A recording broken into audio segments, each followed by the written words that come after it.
चतुर किसान समझदारी की मिसाल। कहते हैं समझदारी और धैर्य हर मुश्किल का हल निकाल सकती है।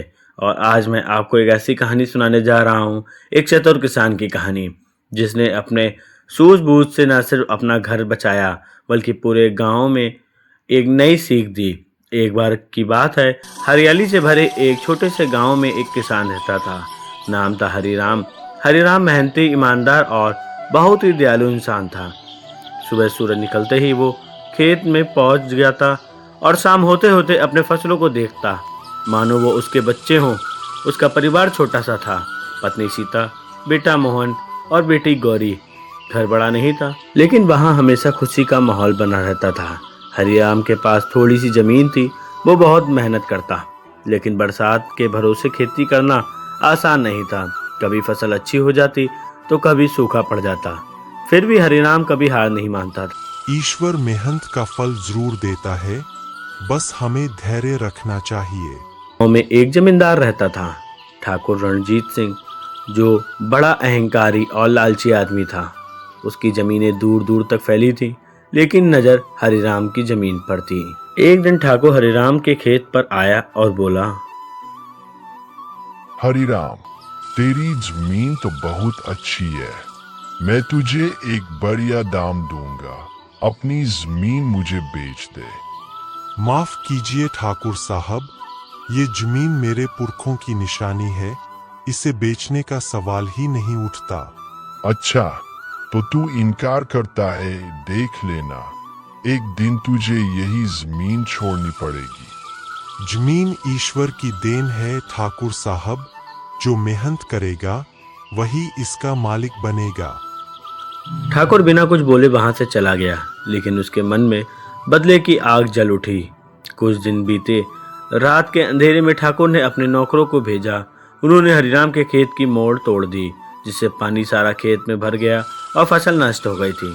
सुबह हरिराम जब खेत पहुंचा तो उसका दिल टूट गया। पूरी फसल पानी में डूब चुकी थी।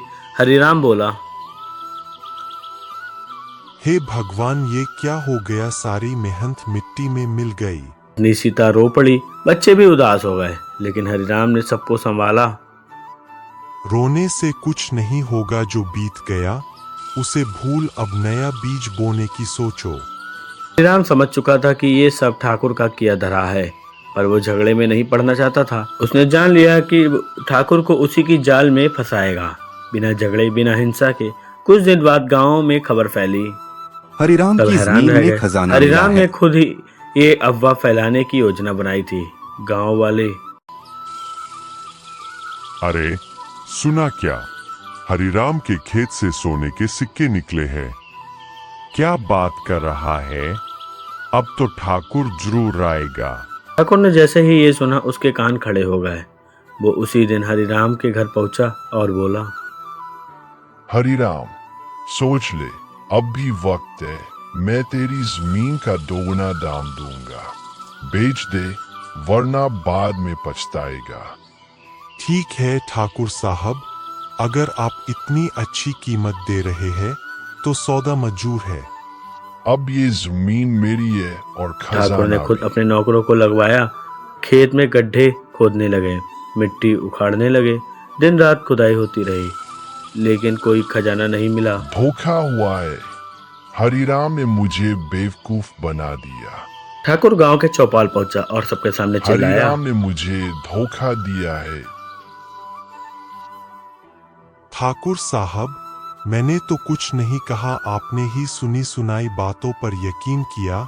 मैंने तो अपनी जमीन बेची, खजाना गांव नहीं। वाले हंस पड़े। ठाकुर शर्मिंदा होकर चला गया। हरिराम ने वो पैसे लेकर अपने खेतों के पास दूसरी जमीन खरीदी, बेहतर बीज लगाए और मेहनत से खेती की।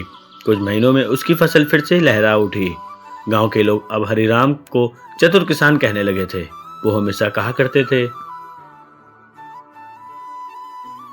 बुद्धि और धैर्य ताकत और धन से कहीं ज्यादा काम आते हमने गांव के हैं। बच्चों को शिक्षा देने के लिए एक छोटी पाठशाला खुलवाई। वो कहता था, अगर हम सब शिक्षित होंगे तो कोई हमें बेवकूफ नहीं बना सकेगा। धीरे धीरे गांव खुशहाल हो गया। हरिराम बुजुर्ग हो गया, लेकिन उसकी सीख आज भी उस गांव के हर बच्चे को याद है। दोस्तों, हर मुश्किल में समझदारी और धैर्य बनाए रखें। और असली ताकत है हरिराम में। हमें ये सिखाया कि बुद्धिमानी से लिया गया एक सही निर्णय 100 ताकतवर लोगों से ज़्यादा असरदार होता है। तो जब भी जीवन में कोई मुसीबत आए, डरना नहीं, गुस्सा नहीं करना, बल्कि शांत होकर सोचो, क्योंकि चतुर वही है जो हालात को अपने पक्ष में मोड़ दे।